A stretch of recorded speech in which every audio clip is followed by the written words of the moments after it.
So how did they do so far? What's up, everybody, and thank you for checking out my video. If you guys are new here, remember to like, subscribe, and hit that notification bell so you guys never miss a video. Also, remember to check out my Teespring store. The link is in the description below.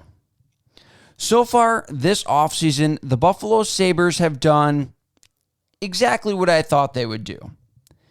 The Sabres did not go after any big-name, high-price free agents, but instead took things very slow and look like they are going to continue to build the Buffalo Sabres the right way during this rebuild, and that is slow progression through the draft and acquiring talent here and there that will have them not only have success for this season, but for many seasons to come. Now, that's not to say that the Sabres did not make any moves in the offseason so far, as they have signed a number of players from last year's team and have also signed a couple of free agents to help bolster the Sabres roster. Now, the Buffalo Sabres' three most notable names that they have brought back, the first one includes Vinny Hinostroza, which I honestly could go either way on. I liked Hinostroza with the Buffalo Sabres last year, and he was a very solid bottom six forward as he got 25 points in 62 games. He brings a lot of speed and skill to this Buffalo Sabres team. However, I'm not really sure about the signing because I don't want him to take away a roster spot from either J.J. Peterka or Jack Quinn, who both look absolutely primed to be with the Buffalo Sabres next year, and I don't think another year in Rochester will benefit either of those players.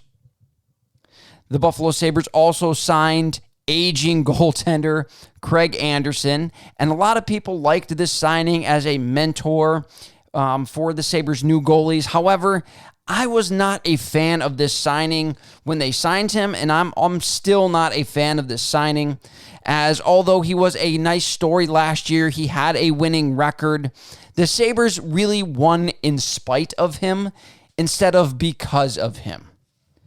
Anderson had a very below average season with just a .897 save percentage and a 3.12 goals against average. And I don't think that it's going to get much better this season as he is another year older and will have even more trouble keeping up with the speed in the NHL. The most notable player that is going to be returning to the Buffalo Sabres, of course, is winger Victor Olofsson.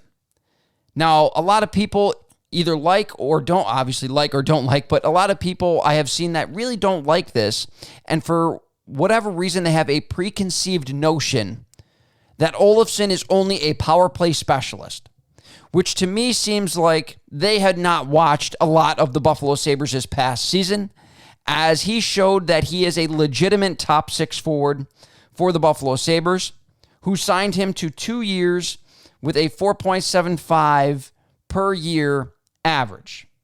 Now, as I stated, Olofsson showed that he is a legitimate top six forward, as he was on pace to score 56 points in 82 games last season.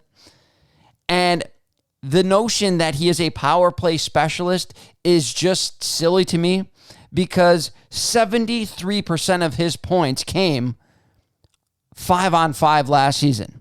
So anybody who believes that he only scores on the power play and that he's not effective 5-on-5, they need to go ahead and reevaluate their thought process on Olofsson.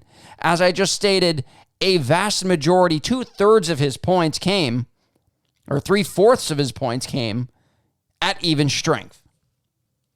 Now, the Sabres didn't only just re-sign their guys and just run it back from last year. They did add a couple of pieces.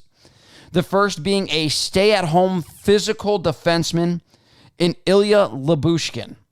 Lyubushkin played last season for Arizona and Toronto and scored a career-high 15 points last season.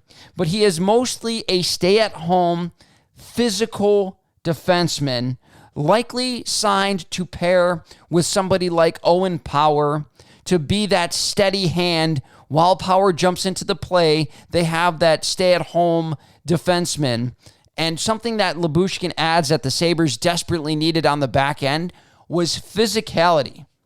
He's only 6'2", about 200 pounds. However, he does average 2.8 hits per game over the course of his career, averaged nearly 2.5 hits per game last season, and he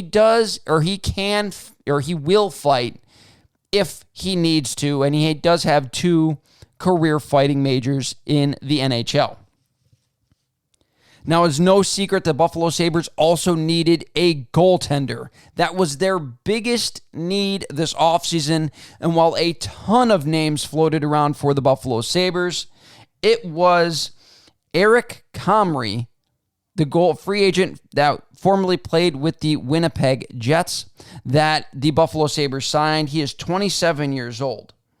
And while Comrie did have very, very good stats for the Winnipeg Jets last season, in his 16 games started, he had a record of 10-5-1 with a .920 save percentage and a 2.58 goals against.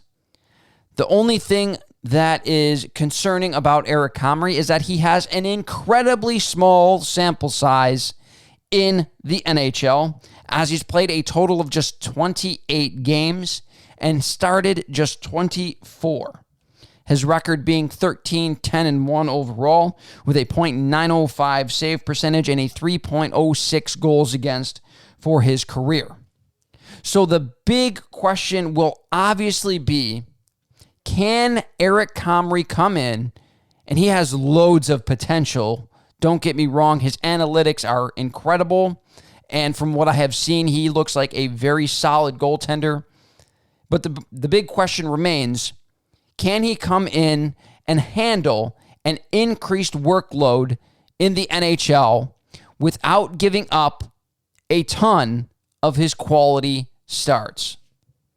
I guess we'll find out this season. That's going to do it for this video, guys. Remember, again, to like, subscribe, hit that notification bell so you guys never miss a video. I talk Bills, Sabres, and UB Bulls, men's basketball and football right here on this page. Thank you guys for watching. Have a fantastic week.